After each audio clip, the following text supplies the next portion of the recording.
Hello students, my name is Jyoti. आज हम class 9th का चैप्टर 2 देखेंगे। चैप्टर 1 की सारी वीडियोस अपलोड हो चुकी हैं चैनल पे। अब चैप्टर 2 स्टार्ट करेंगे। चैप्टर 2 में एक्सरसाइज 2.1 स्टार्ट कर रही हैं हम। आज इसका इंट्रोडक्शन देखेंगे। चैप्टर का नाम है पोलिनोमियल। पोलिनोमियल पोलिनोमियल से पहले हम एक बार एल्जेब्रिक एक्सप्रेशन देख लेते हैं। एल्जेब्रिक एक्सप्रेशन क्या होता है? तो देखिए, यहाँ पे थोड़ा घिचमिच सा हो गया था, तो इसको आप छोड़ दो। ठीक है, यहाँ से देखो। एल्जेब्रिक एक्सप्रेशन लिखा जाता है कांस्टेंट इनटू वेरिएबल। कांस्टेंट और वेरिएबल इन दोनों की मल्टीप्लाई। कांस्टेंट और वेरिएबल की पावर में है रैशनल नंबर। जैसे मैंने एग्जांपल लिखा है, यहाँ लिख लेती हूँ 5x की पावर 1/2। 5 इसमें कांस्टेंट है, x मेरा वेरिएबल है। वेरिएबल क्या होते हैं? एक्स वाई, ये सब एक्स वाई जेड ये सब क्या होते हैं? वेरिएबल होते हैं। क्या होते हैं? वेरिएबल होते हैं। और 1/2 इसकी क्या है? पावर है। ठीक है, क्या है? पावर। अब यहाँ देखो, ये जो 5 कांस्टेंट है, ये कोई भी क्या होगा? रियल नंबर होगा। क्या होगा? कोई भी क्या होगा? रियल नंबर होगा। ठीक है, variable X Y Z A B C कुछ भी हो सकता है। और जो पावर है ना, पावर रैशनल नंबर होगा। क्या होगा? Rational number. अब रैशनल नंबर में नेचुरल भी आ जाएंगे, होल भी आ जाएंगे, इंटीजर भी आ जाएंगे, और फिर रैशनल नंबर। ये सब तो हमें पता ही है। हम फर्स्ट चैप्टर में बहुत अच्छे से देख के आए हैं कि क्या क्या आएंगे रैशनल नंबर में। नेचुरल भी आएगा, होल नंबर भी आएगा, इंटीजर भी आएंगे, और फिर रैशनल नंबर। ठीक है, तो इसकी पावर क्या होंगी? रैशनल नंबर होंगी। ओके बच्चों, जरूरी नहीं कि 1/2 जैसे 1/2 p/q फॉर्म में लिखा हुआ तो यही पावर होगी इसकी। ऐसा भी हो सकता है। मान लो मैंने लिख लिया 13x की पावर 2। ये भी क्या है? एक एल्जेब्रिक एक्सप्रेशन है। क्यों भाई? देखो 13 क्या है? कांस्टेंट नंबर है। ठीक है, x वेरिएबल, उसकी पावर क्या है? 2 है। तो क्या 2 रैशनल नंबर नहीं है? है ना। 2 यहाँ पे हमें क्या दिख रहा है? नेचुरल नंबर है। लेकिन ये रैशनल नंबर भी तो है। कैसे भाई? रैशनल तो p/q की फॉर्म में होता है। तो क्या हम 2 को p/q की फॉर्म में नहीं लिख सकते? 2 के नीचे 1 लगा दो तो रैशनल नंबर हो जाएगा।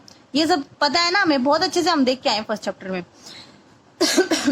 जिसने नहीं देखा वो फर्स्ट चैप्टर का इंट्रोडक्शन देखो, उसमें बहुत अच्छे से समझ आ जाएगा आपको। ठीक है, अब देखो, ये थी अलजेब्रिक एक्सप्रेशन की बात। अब देखो भाई, इसमें जो कांस्टेंट है ना, वो कभी चेंज नहीं होगा, और जो वेरिएबल है वो चेंज हो जाएगा। कैसे? कैसे चेंज होता है वेरिएबल? देखें, मान लो मेरे पास 100 रुपए हैं। कितने रुपए हैं? 100 रुपए है मेरे पास। ठीक है, और मुझे पेन लेना है, और एक पेन कितने रुपए का आता है? 10 रुपए का आता है। कितने रुपए का आता है? 10 रुपए का। ठीक है, अब 10 रुपए फिक्स है। क्या है? फिक्स है एक पेन के, मुझे पेन ही लेना है, तो वो 10 रुपए फिक्स हो गए। इसका मतलब ये कांस्टेंट वैल्यू होगी। क्या होगी? Constant value 10। अब वेरिएबल क्या होगा? वेरिएबल होगा कि मेरी मर्जी, मैं 100 रुपए में कितने पेन खरीदूं।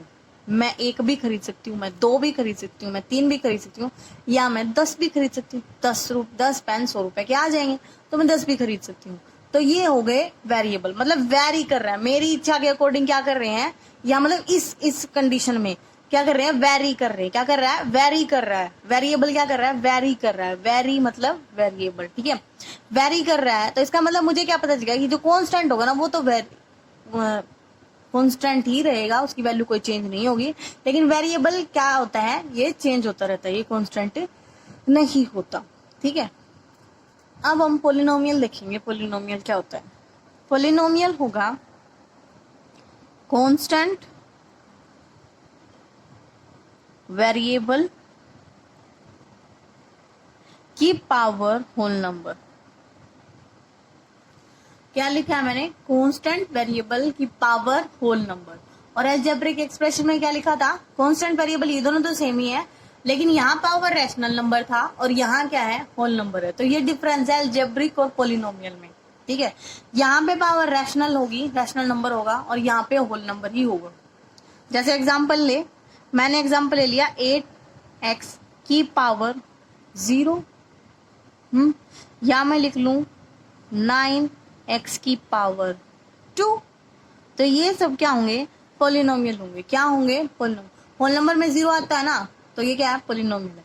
अगर मैं लिख लू, क्या लिख लू? मैं लिख लू 7x की पावर -2, तो क्या ये पोलिनोमियल होगा? इस डेफिनेशन के अकॉर्डिंग देखो, पोलिनोमियल नहीं होगा। क्यों नहीं होगा भाई? क्यों नहीं होगा? बताओ क्यों नहीं होगा? क्योंकि इसकी पावर होल नंबर नहीं है। -2 तो क्या हो गया, इंटीजर हो गया, इंटीजर हो गया ना, होल नंबर तो नहीं है। होल नंबर में तो क्या आता है, होल नंबर में आता है 0 और नेचुरल नंबर आते हैं। क्या आते हैं, 0 और नेचुरल नंबर आते हैं। समझे बच्चा? आप जिसको ये समझ नहीं आ रही ना, होल नंबर, इंटीजर, रैशनल, एक बार जाके 9th क्लास की वीडियो जाके देखो, इंट्रोडक्शन फर्स्ट चैप्टर का ही, फर्स्ट एक्सरसाइज के, वहां जाके फिर से रिवाइज करो, एक बार भाई रिकॉल कर लो, ताकि आपको इस चैप्टर में कोई दिक्कत ना हो। इनको ना भूलो मत, ये सब क्या होते, कंफ्यूज मत हो कि क्या होल था, क्या रैशनल था। रिकॉल कर लो एक बार फिर से, ठीक है? इंट्रोडक्शन देख लो या फिर अपनी बुक में ही जाके देख लो, लेकिन एक बार जरूर देखो, ठीक है? चलो आगे चलते हैं। यहाँ से मुझे ये पता चल गया कि पावर इसकी 0, 1, 2, 3 कुछ भी हो सकती है, लेकिन नेगेटिव नहीं होगी और p/q की फॉर्म में भी नहीं होगी। ठीक है ना? समझ गए ना? जैसे नेगेटिव पावर है तो क्या है, ये पोलिनोमियल नहीं है, और रैशनल नंबर होगा जैसे p/q की फॉर्म में होगा, वो भी पोलिनोमियल नहीं होगा। ठीक है बच्चा? बस यही ध्यान रखना कि इसकी पावर कितनी होनी चाहिए, होल नंबर होगी। क्या होगी? होल नंबर होगी। चलो आगे देखते हैं इसमें और क्या है। अब ये बोल रहा है polynomial in one variable, one variable की पोलिनोमियल क्या होगी। देखो मैं लिख रही हूँ, मान लो मेरे पास x³ - x² + 4x + 7 है, तो वेरिएबल क्या होते हैं, ये x। तो देखो सभी में x x x एक ही वेरिएबल चला हुआ है, क्या चला हुआ है, एक ही, तो ये वन वेरिएबल की है। ठीक है? कितनी वेरिएबल की है, वन, जिसमें x x x ही है। अगर मैं इसमें ऐसे साइड में लिख के बता रही हूँ, अगर मैं ऐसे लिख लूँ x² + y + 2, ठीक है, तो ये हो गए दो वेरिएबल, एक है इसमें x और एक इसमें y, तो ये कितने हो गए, ये 2 वेरिएबल की होगी। क्या हो गई, 2 वेरिएबल की होगी। अभी हम सिर्फ वन वेरिएबल की बात करें तो वन वेरिएबल मतलब जिसमें सिर्फ जो x x की है उसको बोलेंगे वन वेरिएबल। ठीक है बच्ची? ठीक है बच्चा? अब जरूरी नहीं कि x लो, अब y वाली ले लो। अब मैं y की लिख लेती हूँ, ऐसे लिख लो, ठीक है? सॉरी, y वाले लिखना है ना, तो देखो मैंने सारे क्या लिखे, y की टर्म लिखी, तो ये भी वन वेरिएबल है, इसमें अकेला y तो है, x तो नहीं है ना, है ना? या y एक में ही लिखना है, या तो x x का लिख लो, या y y का लिख लो, या z z का लिख लो, या a b c किसी का लिख लो, लेकिन एक ही वेरिएबल का होना चाहिए। ठीक है? आई होप आपको समझ आया होगा। अब हम देखेंगे टर्म्स। टर्म्स कैसे पता चलेंगे हमें। मान लो मेरे पास एक पोलिनोमियल है 2x + 3, मेरे पास ये वाली पोलिनोमियल है, तो इसमें कितनी टर्म्स हैं। टर्म्स मतलब है काउंटिंग में कितनी आएंगी, काउंटिंग में कितनी है, कितनी ऐड हो रही है। देखो बीच में प्लस का निशान ना, तो कितनी ऐड हो रही है, मैं ये नहीं कह रही कि सब में ही ऐड होगा, माइनस भी हो सकता है किसी में प्लस भी हो सकता है, लेकिन काउंटिंग में देखो कितनी है, 1, 2 और 3, तो कितनी है टर्म्स, 3 टर्म्स है। कितनी टर्म्स है, 3 टर्म्स है। ठीक है? जरूरी नहीं वही ऐड की होंगी, माइनस की भी हो सकती है, मान लो ऐसे हो, ये दोनों माइनस में है, लेकिन काउंटिंग में कितने लिखे हुए हैं, कितनी है, एक है ये, और कितनी होगी, 2, 1 और 2, तो कितनी टर्म्स होगी, 2 होगी। कितनी टर्म्स हो गई, 2 हो गई। कितनी, 2। मान लो मेरे पास सिर्फ यही लिखा है 2x, मेरे पास 2x लिखा है, तो अब कितनी टर्म है, कितनी टर्म है भाई, काउंटिंग में एक ही दिख रही है ना, काउंटिंग में ऐसे गिनती करते तब कितनी दिख रही है, एक ही दिख रही है, तो एक टर्म है। कितनी टर्म है, एक टर्म है। काउंटिंग में करके देखनी होती है, अगर 3 आ रही है तो 3 टर्म, 2 आ रही है तो 2 टर्म, और एक अकेली है तो 1 टर्म। जैसे ये मैंने लिख दिया x³, तो ये कितनी टर्म है, ये भी एक ही टर्म है। कितनी टर्म है, एक ही टर्म है। पावर से हमें कोई मतलब नहीं है टर्म में, हमें सिर्फ काउंटिंग में देखनी है कितनी है। हमें ये नहीं देखनी इसकी पावर 3 है तो इसकी टर्म भी 3 होंगी, नहीं, काउंटिंग में देखो, ये अकेला है, अकेली चीज है ना, ये अकेला है तो 1 टर्म है। ठीक है? पावर से कोई मतलब नहीं है टर्म्स का। आई होप आपको समझ आया होगा टर्म्स। अब हम देखेंगे कोफिशिएंट। क्या देखेंगे, कोफिशिएंट। कोफिशिएंट क्या होता है, कोफिशिएंट होता है, मान लो मेरे पास एक ये पोलिनोमियल है 4x² + 7x - 2, ठीक है, ये वाली है, तो इसमें कोफिशिएंट पूछ ले। मान लो पहले ये वाला देख लो, मेरे पास ये है 2x², तो इस वेरिएबल, ये पूरा वेरिएबल ही तो है, इसकी कुछ पावर है, ठीक है, ये तो कुछ, ये पूरा वेरिएबल है, वेरिएबल के आगे कोई कांस्टेंट है, वही इसका क्या होगा, कोफिशिएंट होगा। क्या होगा, कोफिशिएंट। तो यहाँ पे मैं ऐसे लिखूंगी, कोफिशिएंट ऑफ x²। x² का कोफिशिएंट क्या है भाई, क्या है, 2 है। क्या है, 2 है, ठीक है। अब इसमें देखो सबके अलग अलग है ना सबके, ये तो अकेला था तो एक का बता दिया, अब सबके अलग अलग। तो देखो कैसे करेंगे, कोफिशिएंट ऑफ एक्स क्यूब का कोफिशिएंट कितना है भाई, कितना है, इसके आगे क्या है, माइनस का है, जिसके आगे कोई नंबर नहीं दिखता उसके आगे क्या होता है, 1 होता है, क्या होता है 1। तो इसका कोफिशिएंट कितना है, -1 है, कितना है, -1 है, ठीक। अब कोफिशिएंट ऑफ एक्स स्क्वायर कितना है, एक्स स्क्वायर ये रहा भाई, इसका कोफिशिएंट कितना है, क्या नंबर है इसके आगे, 4 है, तो 4 हो गया इसका कांस्टेंट। और कोफिशिएंट ऑफ एक्स कितना है, एक्स के आगे क्या भाई, 7 है, ठीक है। और यहाँ पे 2 क्या है, ये तो कांस्टेंट ही है, क्या है, कांस्टेंट है। कोफिशिएंट होंगे एक्स, जो वेरिएबल के आगे नंबर्स होंगे वो होते हैं कोफिशिएंट, क्या होते हैं, कोफिशिएंट। ये तो कांस्टेंट है 2, है ना, इसके साथ कोई वेरिएबल तो नहीं है ना, ठीक है। अब मान लो इसके साथ कोई वेरिएबल नहीं है, तो इसके साथ कोई वेरिएबल नहीं ना, तो इसको कैसे लिख सकती हूँ मैं इसको लिख सकती हूँ ऐसे, 2x की पावर 0, क्या लिख सकती हूँ, 2x की पावर 0। किसी की भी पावर 0 हो तो क्या देता है, वो 1 देता है, क्या देता है, 1 देता है। जैसे भाई x की पावर 0 वो क्या देगा, 1 देगा, तो ये वापस क्या आ जाएगा, 2 ही तो आ जाएगा, 2 ही आ जाएगा ना, x की पावर 0 की जगह क्या आ जाएगा, 1, तो 2 और 1 की मल्टीप्लाई 2 ही आ गया। तो यहाँ पे मैं क्या लिखूंगी, मैं ऐसे लिख सकती हूँ, कोफिशिएंट ऑफ x की पावर 0 कितना है, 2 है, कितना है, 2 है। आई होप आपको चीजें समझ आई होंगे कि इसका क्या कोफिशिएंट है। यहाँ पे एक्स क्यूब का लिखा है -1, एक्स स्क्वायर का 4, एक्स का 7 और एक्स की पावर 0, जिसका कोई एक्स दिख ही नहीं रहा उसको हम क्या लिख लेते हैं, एक्स की पावर 0 लिख लेते हैं। तो इसका कोफिशिएंट कितना है, इसका है भाई -2, कितना है, -2। ये निशान मतलब ये माइनस प्लस मत छोड़ना, यहाँ पे माइनस है तो हमने -1 लिखा था ना, यहाँ पे भी लिखेंगे -2 है तो -2 इसका क्या है, कोफिशिएंट है, ठीक है। ये हो गए इसके कोफिशिएंट। अब आगे देखते हैं।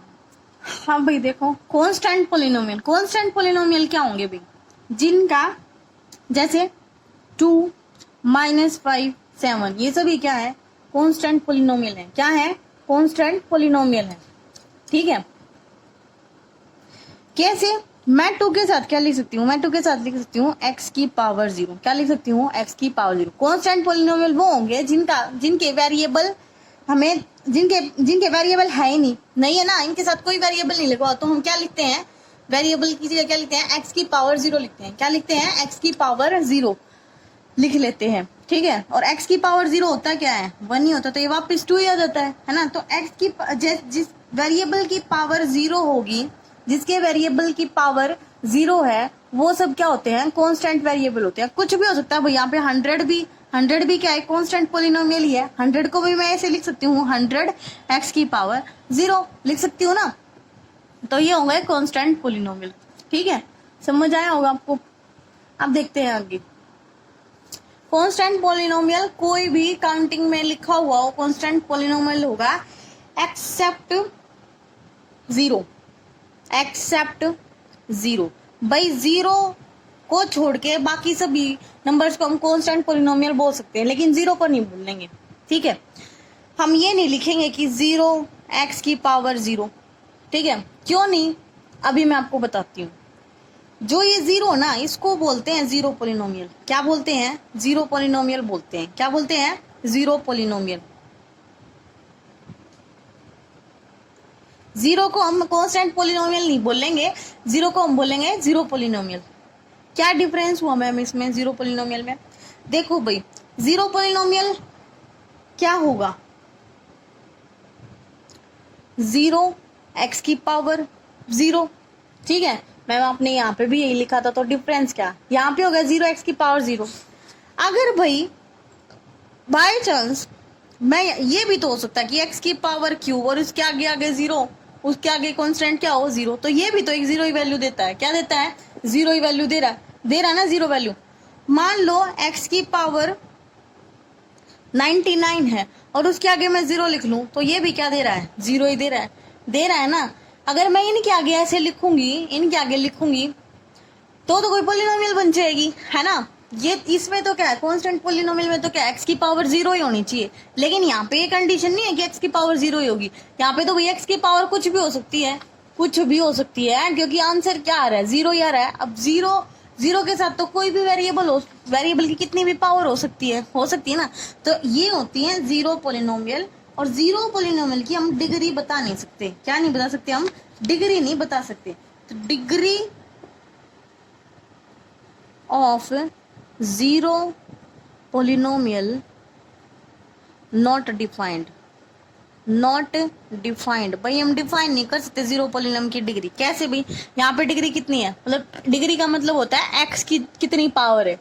यहाँ पे कितनी है? 3, तो इसकी डिग्री है 3। और यहाँ पे कितनी डिग्री है? 99। तो क्या आप डिफाइन कर सकते हो कि जीरो पोलिनोम की डिग्री कितनी होगी? नहीं कर सकते। कहीं पे कितनी मिलेगी, कहीं पे कितनी मिलेगी, है ना। तो जीरो पोलिनोमियल और कांस्टेंट पोलिनोमियल में आपको डिफरेंस समझ आएगा। कांस्टेंट पोलिनोमियल में सभी नंबर्स आएंगे, इंटीजर्स भी मतलब सब नंबर्स क्या है, इंटीजर ही ले लो। क्या ले लो? इंटीजर। इंटीजर्स आएंगे एक्सेप्ट जीरो। जीरो को छोड़ के सभी क्या होंगे? कांस्टेंट पोलिनोमियल होंगे, जिनके साथ क्या होगा? वेरिएबल की पावर जीरो होगी। क्या होगी? वेरिएबल की पावर जीरो होगी, मतलब एक्स की पावर जीरो होगी। और जीरो पोलिनोमियल क्या होगा? जीरो पोलिनोमियल में कांस्टेंट तो इसका मतलब कोफिशिएंट तो क्या होगा? जीरो होगा। और जो वेरिएबल की पावर है वो जीरो भी हो सकती है और कोई नंबर भी हो सकता है। ठीक है, जरूरी नहीं कि जीरो ही हो, और भी नंबर हो सकते हैं, जैसे एक्स की पावर 3 हो गया, एक्स की पावर 99 हो गया, ऐसे कुछ भी हो सकती है। ठीक है, तो चलो अब हम आगे चलते हैं। अब ये क्वेश्चन देखो भाई, फाइंड ए का मतलब है एल्जेब्रिक एक्सप्रेशन और पोलिनोमियल। हमें बताना कि इन दोनों में से एल्जेब्रिक एक्सप्रेशन कौन सा है और पोलिनोमियल कौन सा है। तो इसी को देख लो, x प्लस 1/x लिखा हुआ है। x प्लस 1/x को क्या लिख सकते हैं? 1/x को लिख सकते हैं x की पावर -1 लिख सकते हैं ना। तो अब देखो यहाँ पे x की पावर कितनी है? 1 है, और यहाँ पे x की पावर कितनी है? -1 है ना। और लेकिन पोलिनोमियल की तो क्या कंडीशन होती है? पोलिनोमियल की कंडीशन होती है पावर क्या होनी चाहिए? होल नंबर होनी चाहिए। ये क्या आ गई? नेगेटिव इंटीजर आ गई। तो ये पोलिनोमियल तो होगा नहीं, तो ये क्या है? एल्जेब्रिक एक्सप्रेशन है। एल्जेब्रिक एक्सप्रेशन की कंडीशन होती है कि पावर क्या होगी? रैशनल नंबर होगी। तो ये रैशनल नंबर है, तो ये क्या है? कि एल्जेब्रिक एक्सप्रेशन है। ऐसे ही इसको देखते हैं, x की पावर स्क्वायर रूट ऑफ 2 होती है, इसको लिख सकते हैं x की पावर 1/2 प्लस 3। अब यहाँ देखो, ये 3 तो पोलिनोमियल है, ये 3 तो क्या है? पोलिनोमियल है। लेकिन ये क्या है? एल्जेब्रिक एक्सप्रेशन है। क्या है? Algebraic expression. और ये दोनों ऐड हो रहे हैं, तो ये हमें देगा एल्जेब्रिक एक्सप्रेशन। क्या देगा? एल्जेब्रिक एक्सप्रेशन ही देगा ये हमें। ठीक है भाई, आई होप आपको ये समझ आ रहे होंगे ये क्वेश्चन। अब आगे देखते हैं और इस एक्सरसाइज में और क्या क्या है। अब हम आएंगे, टर्म्स हमने देख ली ना। अब हम देखेंगे मोनोमियल, मोनोमियल और बायोमियल, बाइनोमियल और ट्राइनोमियल। ठीक है भाई, अब ये देखो, ये सब क्या होंगे? मोनोमियल होंगे जिसमें एक ही टर्म होगी। कितनी टर्म होगी? एक। कितनी टर्म होगी भाई? एक टर्म होगी। टर्म हम देख चुके हैं ना। मोनोमियल उसी को बोलेंगे जिसकी एक टर्म होगी। जैसे x3, इसके एग्जांपल लिख रही हूँ, x3 या फिर 2x या फिर 7। ठीक है, ये क्या है? मोनोमियल है। क्या है? मोनोमियल के एग्जाम्पल्स हैं। किसके हैं? मोनोमियल के एग्जाम्पल्स हैं भाई। और भी बहुत सारे हो सकते हैं, अभी मैंने सिर्फ 3 बताए। काउंटिंग में कितने? ये अलग अलग है भाई, कभी सोचो कि इनके बीच में प्लस करना, अलग अलग है। ये काउंटिंग में कितना? अकेला ही तो है, तो ये 1 टर्म हुई। कितनी टर्म हुई? 1। ये भी कितनी टर्म है? 1 टर्म है। ये भी कितनी है? 1 टर्म है। बाइनोमियल क्या होंगी? बाइनोमियल होंगी जिसमें 2 टर्म होंगी। बाय का मतलब ही क्या है? 2 है। तो बाइनोमियल का मतलब है जिसमें 2 टर्म्स होंगी। ठीक है, अभी इसका क्या एग्जाम्पल होगा? इसका होगा 2x प्लस 3। ये क्या है? बाइनोमियल है। कितनी टर्म होगी? 2। एक ये 2x और एक ये, कितनी टर्म होगी? 2 टर्म होगी। तो ये क्या है? बाइनोमियल है। क्या है? बाइनोमियल है। ठीक है, और अब हम देखते हैं ट्राइनोमियल को। देखते हैं, किसको देखेंगे? ट्राइनोमियल को। ट्राइनोमियल को देख लो भाई, कुछ भी हो सकता है भाई। ये कुछ पावर भी हो सकती है, ऐसे जैसे मान लो कि x की पावर 9 + 1, ऐसे भी हो सकता है। तो अब भी कितनी है? टर्म तो 2 ही है, एक ये है और एक ये है। टर्म कितनी हो? काउंटिंग में कितनी होनी चाहिए? ऐसे काउंटिंग करते हैं 1 2, तो कितनी है? 2 है, तो बाइनोमियल है। ट्राइनोमियल क्या होंगे? जिसमें 3 टर्म होंगी। कितनी टर्म होंगी? 3 टर्म्स होंगी। 3 टर्म्स। जैसे एग्जाम्पल इसके क्या होंगे? एग्जाम्पल ले लो, 4 प्लस 3x³ प्लस 5। काउंटिंग में कितनी टर्म है? 3 टर्म है। कितनी टर्म है? 3 टर्म है। ठीक है, तो ये क्या होंगे, ये क्या होंगे, हमें ट्राइनोमियल होंगे। क्या होंगे, ट्राइनोमियल। इनमें हमें डिग्री वगैरह का कोई ध्यान नहीं रखना, ठीक है, हमें सिर्फ ये देखना काउंटिंग में कितने हैं।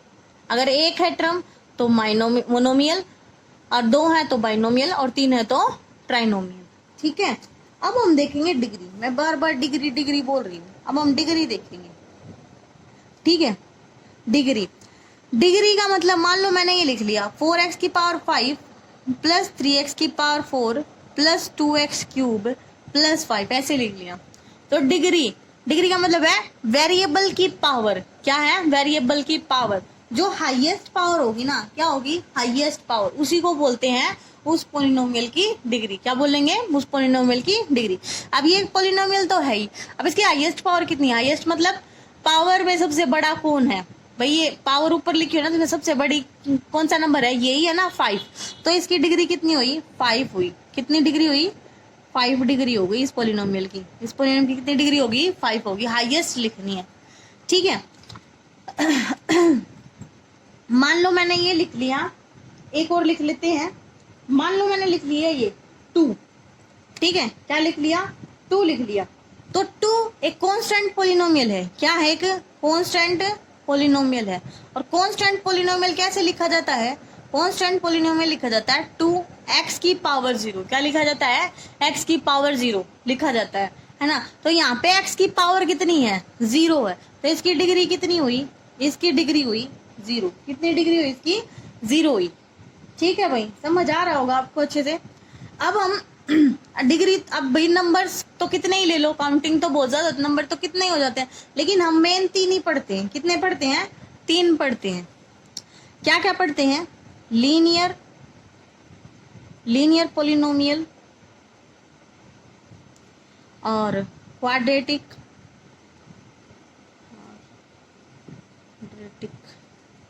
क्वाड्रेटिक पोलिनोमियल और क्यूबिक पोलिनोमियल। ठीक है, मेन हम यही पढ़ेंगे। अब क्या है ये, लीनियर में होगा जिसकी डिग्री क्या हो, 1 हो। क्या हो, 1। डिग्री 1 जिसकी होगी उसको बोलेंगे लीनियर पोलिनोमियल। क्या बोलेंगे, लीनियर पोलिनोमियल बोलेंगे। जिसकी डिग्री 2 होगी, कितनी होगी, 2, उसको बोलेंगे क्वाड्रेटिक पोलिनोमियल। और जिसकी डिग्री 3 होगी उसको हम बोलेंगे क्यूबिक पोलिनोमियल। क्या बोलेंगे, क्यूबिक पोलिनोमियल। अब इनके कुछ एग्जाम्पल देख लेते हैं। मान लो मेरे पास है 2x माइनस 1। क्या है, 2x माइनस 1। तो यहाँ पे x की पावर कितनी है, x की पावर कितनी है भाई, कुछ नहीं दिखाई दे रहा तो 0 मत लगा देना। कुछ नहीं है दिखाई दे रहा तो उसका मतलब उसकी पावर है 1। कितनी है, 1 है। और 1 जिसकी पावर होती है उसको क्या बोलते हैं, लीनियर, लीनियर पोलिनोमियल। जिसकी डिग्री कितनी होगी, 1 होगी। डिग्री कितनी होगी, 1 होगी भाई इसकी डिग्री। ठीक है, और इसकी, इसमें टर्म कितनी होगी, टर्म होगी इसमें 2, और एटमोस्ट 2 ही होंगी। कितनी होंगी, एटमोस्ट 2। एटमोस्ट 2 का मतलब है 2 या 2 से कम, मतलब 1 भी हो सकती है और 2 भी हो सकती है। कैसे, एग्जाम्पल देख लो। मैं सिर्फ ले लूँ 2x, तो इसकी डिग्री कितनी है, 1, और इसमें टर्म कितनी है, 1। डिग्री कितनी हुई इसकी, 1 हुई, और इसमें टर्म कितनी हुई, 1 हुई। एक और एग्जाम्पल ले लूँ, 2x प्लस 3 लिख लूँ, तो इसकी भी डिग्री कितनी है, 1 है, और इसमें टर्म कितनी हुई, 2 हुई। अब एक और एग्जाम्पल लेते हैं। मान लो मैंने लिख लिया 3x plus 5 plus 1/2x plus 3। तो बहुत सारे बच्चे बोलेंगे कि मैम इसकी डिग्री तो 1 है, लेकिन ये टर्म है 4, 1 2 3 4। लेकिन ध्यान दो बच्चा, ये x और ये x, इनके कांस्टेंट आपस में ऐड नहीं हो जाएंगे। ये दोनों आपस में ऐड हो जाएंगे और ये दोनों आपस में ऐड हो जाएंगे। कांस्टेंट कांस्टेंट आपस में ऐड हो जाएगा। ऐड करेंगे तो कितना आएगा, ये ऐड करने के बाद हमें देगा 7/2x। जब इन x और x को ऐड करूंगी, इनके कांस्टेंट को, और जब इन कांस्टेंट को ऐड करूंगी 5 और 3 को, ये आ जाएगा 8। अब देखो डिग्री इसकी 1 ही है और टर्म कितनी हुई, 2 हुई। कितनी टर्म हुई, 2। ठीक है, ऐसे ही क्वाड्रेटिक की देख लो भाई, क्वाड्रेटिक पोलिनोमियल की। क्वाड्रेटिक पोलिनोमियल में क्या होगा, इसकी डिग्री कितनी होती है, इसकी डिग्री होती है 2। कितनी होती है, 2, और इसकी टर्म होंगी 3। कितनी होंगी, 3 होंगी। क्यूबिक की, क्यूबिक की देख लो, क्यूबिक पोलिनोमियल की। क्यूबिक पोलिनोमियल की डिग्री होती है 3 और इसकी टर्म होगी 4, कितनी होंगी 4। यहाँ से मुझे एक बात का पता चल गया कि जितनी डिग्री है ना उससे एक ज्यादा टर्म आ रही है। कितनी आ रही है? एक ज्यादा टर्म आ रही है। भैया 3 और 4 एग्जैक्ट यही नहीं है। यहाँ पे ना ऐसे लिखेंगे कि एटमोस्ट 3, क्या लिखेंगे? एटमोस्ट 3, क्या लिखेंगे? एटमोस्ट 3। और यहाँ पे लिखेंगे एटमोस्ट 4, क्या लिखेंगे? एटमोस्ट 4। भाई 4 या 4 से कम भी हो सकती है, जरूरी नहीं कि भाई 4 ही होंगी, 4 से कम भी हो सकती है। मान लो मैं इसकी लिख लूं, इस वाले की, तो इसकी 2 भी हो सकती हैं, ठीक है। जैसे कोई एग्जांपल ले लूं, मैं लिख लूं 9x² + 8, तो डिग्री तो 2 ही है और टर्म कितनी होगी? 2 होगी। तो एटमोस्ट 3 का मतलब है 3 या 3 से कम, मतलब 1 2 3, 3 से ज्यादा नहीं होंगी, ठीक है। अब मैंने इससे इन सब को देख के क्या ऑब्जर्व किया है, जितनी डिग्री है उससे एक ज्यादा टर्म है, तो हम इसको लैंग्वेज में लिखेंगे if n is the degree of polynomial, then in polynomial we can have at most n plus 1 term। हमारे पास कितनी टर्म होंगी? n plus 1 टर्म होंगी, ठीक है भाई। ओके, अब जीरो पोलिनोमियल मैंने पीछे भी बताया था, जीरो पोलिनोमियल तो मैंने पीछे ही बताया, एक बार फिर से बता देती हूँ। जीरो पोलिनोमियल की हम डिग्री फाइंड नहीं कर सकते। क्या फाइंड नहीं कर सकते? Degree find, not defined degree, हम इसकी डिग्री बता ही नहीं सकते। कैसे? 0 है, ठीक है। अब x की पावर यहाँ पे 0 भी हो सकती है, और 0 के साथ x की पावर 3, और x की पावर कितनी बड़ी लिख लो, ठीक है। 0 के साथ मल्टीप्लाई हो रही है तो ये सारे 0 ही देंगे। क्या आप किसी एग्जैक्ट ये बता सकते हो कि जीरो पोलिनोमियल की डिग्री कितनी है? नहीं बता सकते, नहीं बता सकते ना। तो इसलिए मैं कह रही हूँ कि जीरो पोलिनोमियल की जो डिग्री है ना वो नॉट डिफाइंड है, हम उसको बता ही नहीं सकते कि उसकी डिग्री कितनी होगी, ठीक है भाई। अच्छा, आप एक लास्ट और देख लेते हैं इसमें। अब इसको देखो भाई, a polynomial in one variable, polynomial है वन वेरिएबल की, ऑफ डिग्री है, जिसकी डिग्री कितनी है? n है, is an expression of form, उसका उसके एक्सप्रेशन क्या होगी, कैसी फॉर्म होगी, उसकी कैसी होगी? a(n)x की पावर n, a(n−1x की power n plus dash dash dash a1x1 plus a0, where a1 a0 a1 an सभी ये क्या होंगे? कांस्टेंट होंगे। क्या होंगे? कांस्टेंट होंगे। और जिसमें जो an है ना वो नॉट इक्वल टू 0 होगा। क्या होगा? an नॉट इक्वल टू 0 होगा। इसका मतलब पता है क्या कह रहा है? ये कह रहा है कि ये a1 a2 a0 ये बेशक 0 हो जाएं, लेकिन जो an है ना उसका वो 0 नहीं होना चाहिए, मतलब उसका कोफिशिएंट 0 नहीं होना चाहिए। अगर वो 0 होगा तो फिर डिग्री n कैसी होगी? मान लो मैंने कोई लिखा है 2 डिग्री की, मेरे को किसी ने कह दिया कि 2 डिग्री की पोलिनोमियल लिखो भाई। क्या लिखो? 2 डिग्री की पोलिनोमियल। तो मैं यही लिखूंगी ना, ऐसे ही लिखूंगी ना, ठीक है। तो यहाँ पे जो सेकंड डिग्री है, जिसकी सेकंड डिग्री, उसका कोफिशिएंट कितना है? 2 है। कितना है? 2 है। अगर मैं ये ठीक लिखा मैंने, बाय चांस मैं इसको ऐसे लिख लूं, मैंने ऐसे लिख लिया, क्या ये अब 2 डिग्री की पोलिनोमियल है? क्या ये है? नहीं है भाई। क्यों भाई? ये 0 इसके साथ मल्टीप्लाई हो जाएगा तो ये तो इसको 0 कर देगा, ये 0 हो जाएगी। प्लस में 3x और प्लस में 4, फिर बच क्या गया? 3x + 4। क्या अब ये 2 डिग्री की पोलिनोमियल है? ये 2 डिग्री की है ही नहीं, ये तो फिर लीनियर पोलिनोमियल होगी, है ना। क्या होगी? Linear polynomial. तो जितनी डिग्री है, जितनी भी डिग्री पूछ रखी है, उसका जो कोफिशिएंट है ना वो 0 नहीं होना चाहिए। क्या नहीं होना चाहिए? 0 नहीं होना चाहिए। अगर 2 डिग्री का पूछा है तो उसका कोफिशिएंट 0 नहीं होगा। यही इसमें बता रहे भाई, यहाँ पे n डिग्री की बात चल रही थी तो जो an का कोफिशिएंट है ना वो 0 नहीं होगा, ठीक है। आई होप आपको ये अच्छे से बात सारी समझ आई होंगी। इसमें हमने क्या क्या पढ़ा है। अब आपसे कोई भी क्वेश्चन पूछ रहे हैं आप इजीली बता सकते हो। जरूरी नहीं कि आपने एनसीईआरटी पढ़ी है तो आप आरडी और आरएस अग्रवाल के क्वेश्चन नहीं कर सकते, आप इजीली कर सकते हो अगर आपने ये अच्छे से इंट्रोडक्शन आपने समझा है तो। एक बार फिर से रिवीजन कर लेते हैं। पोलिनोमियल की ये वाली बात ध्यान रखना कि पावर कितनी होगी? होल नंबर होगी। बता सकते हो आप कौन सी पोलिनोमियल है कौन सी नहीं है। पावर कितनी है इसकी? होल नंबर है। और अलजेब्रिक एक्सप्रेशन की पावर कितनी है? रैशनल नंबर है। कितनी है? रैशनल नंबर है। भाई ये बातें याद रखना, ठीक है। जो मैं हाईलाइट कर रही हूँ ना ये बिल्कुल दिमाग में बिठा लो। और देखते हैं, और हमने इसमें टर्म्स पढ़ी हैं, ठीक है।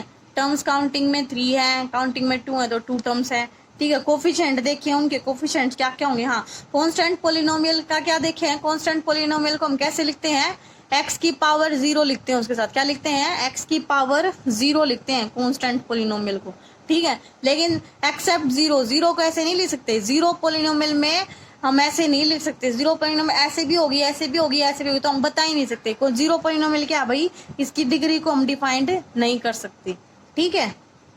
और देखते हैं, उसके बाद हमने मोनोमियल, बाइनोमियल और ट्राइनोमियल पढ़े हैं, ठीक है। उसके बाद हमने डिग्री देखी है, डिग्री में हमने देखे हैं कि लीनियर, और जिसपे मैं ये स्टार बना रही हूँ ना, इनको फिर से देख लेना, मोनोमियल, बाइनोमियल, ट्राइनोमियल, और फिर linear polynomial, quadratic, cubic, linear degree 1, quadratic degree 2, cubic degree 3। और ये वाला टर्म जो लीनियर की टर्म है, लीनियर में टर्म कितनी है, एट मोस्ट 2 है, कितनी है, 2 है, इसको ध्यान रखना भाई, ठीक है। क्वाड्रेटिक में डिग्री 2 है तो टर्म कितनी है, 3 है। और क्यूबिक में टर्म कितनी थी, 4, और डिग्री कितनी थी, 3 थी, ठीक है। ये सब बातें याद रखना। अगर कोई भी डिग्री पूछ रखी है आपसे, कोई भी, जरूरी नहीं है 3 तक ही पूछे, कोई भी पूछ ले तो उसकी टर्म कितनी होगी, उस डिग्री से एक ज्यादा, मतलब n+1 होगी, कितनी होगी, n+1 होगी। ये जीरो पोलिनोमियल पीछे भी बता के आई हूँ आपको। और ये इसका एल्जेब्रिक एक्सप्रेशन में जिसकी जितनी भी हायर डिग्री पूछ रखी है, उस हायर डिग्री का कांस्टेंट 0 ही होना चाहिए। क्या नहीं होना चाहिए, 0 नहीं होना चाहिए। अब हम अपना इंट्रोडक्शन यहीं तक रखते हैं, नेक्स्ट वीडियो में मैं इसकी एक्सरसाइज डाल दूंगी, ठीक है। अच्छे से देखना इस इंट्रोडक्शन को, ठीक है बच्चा। ओके बच्चा, बाय बाय, टेक केयर, अच्छे से पढ़ाई करना।